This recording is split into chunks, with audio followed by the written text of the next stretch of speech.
Ils feront littéralement tout pour discréditer le président Trump, malgré le fait que cet homme ait toujours eu des opinions cohérentes. Et je parle de tout, comme une équipe de 75 personnes qui a essayé de trouver des informations sur lui pour ABC News pendant les élections de 2016.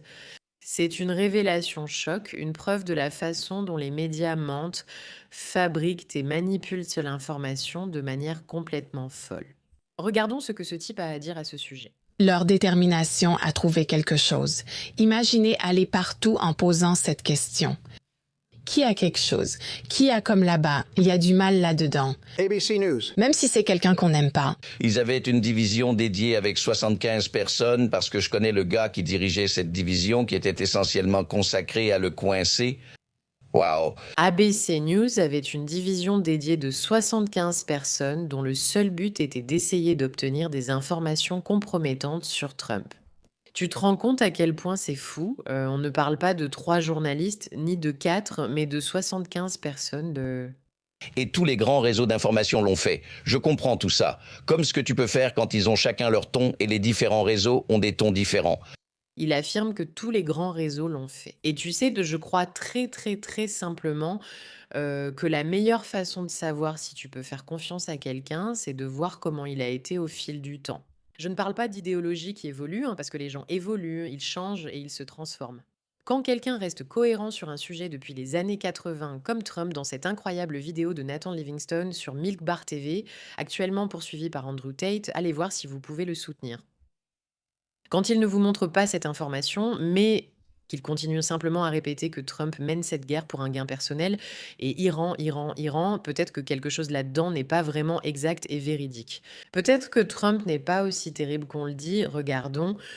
Que ce pays reste les bras croisés et permette à un pays comme l'Iran de garder des otages, à mon avis, c'est une horreur. Évidemment, vous préconisez qu'on aurait dû intervenir avec des troupes, etc., et ramener nos hommes. Je le pense absolument. Oui, je ne pense pas qu'il y ait de doute, et il n'y a aucun doute dans mon esprit. Je pense qu'en ce moment, nous serions une nation riche en pétrole. Et je crois que nous aurions dû le faire. Et je suis très déçu que nous ne l'ayons pas fait. Pourquoi n'avons-nous pas pu y aller? Alors que la pression sur Trump s'accentue avec la guerre, surtout après que le pilote américain abattu a été retrouvé, Dieu merci.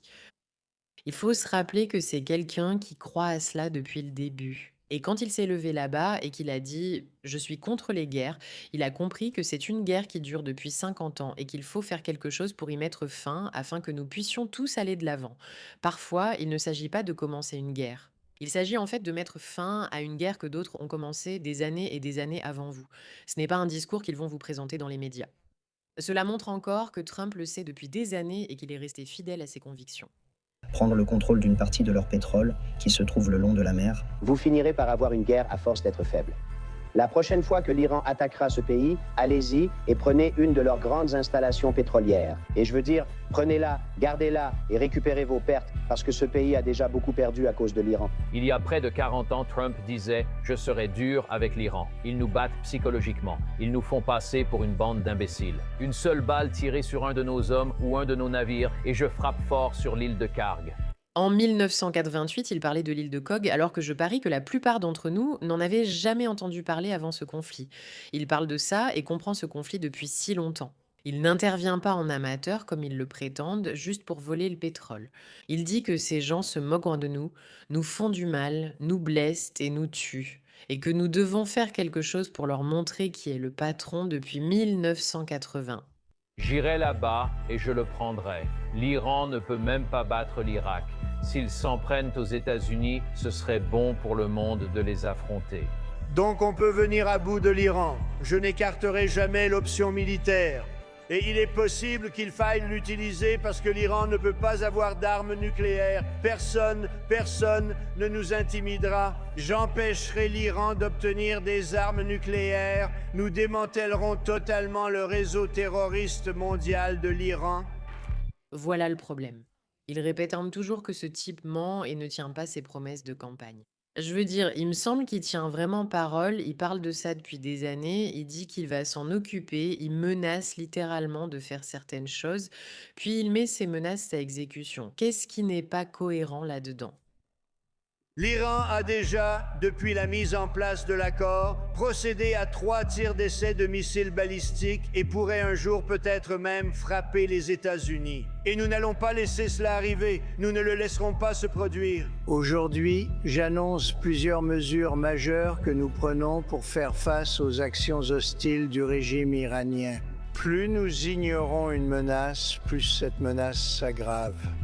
L'agression du régime iranien dans la région, y compris l'utilisation de combattants supplétifs pour déstabiliser ses voisins, doit cesser et cela doit cesser maintenant. Et je suis prêt et disposé à prendre toutes les mesures nécessaires. 2020, c'est à ce moment-là qu'il le disait. 2020, ils doivent être déstabilisés et renversés. J'ai été ferme avec l'Iran qui aurait mis ma tête à prix. Et Biden, s'il était un vrai président, devrait dire « Si quelqu'un tire sur un ancien président qui est maintenant le principal candidat, nous raserons ce pays de la carte. » Si j'étais le président, j'informerais le pays menaçant, dans ce cas l'Iran, que si vous faites quoi que ce soit pour nuire à cette personne, nous allons réduire vos plus grandes villes et le pays lui-même en miettes. Nous allons tout réduire en miettes. Vous ne pouvez pas faire ça. Il y a peu de temps, l'armée américaine a mené des frappes de précision massives sur les 3 principales installations nucléaires du régime iranien. Est-ce que vous Envisageriez de bombarder les... le pays à nouveau? Sans aucun doute, absolument. Incroyable, c'est une démonstration de force. Que dire? Chaque islamiste, chaque pays pensant que promouvoir le terrorisme est bien, voit cela et pense « Trump est sérieux ». Et pourtant, d'une manière ou d'une autre, ce sont les médias occidentaux qui disent « Non, il ment. Non, il essaie de faire quelque chose de mal. » Ce n'est pas le cas, il reste cohérent. Il met sa menace à exécution. Il fait quelque chose qui, au Moyen-Orient, a en réalité une signification très importante. Cela signifie qu'il ne faut pas prendre à la légère les menaces de cet homme, ce qui, au final, pousse les terroristes dans leur retranchement comme jamais auparavant. Nous allons les frapper très fort dans les 2 ou 3 prochaines semaines.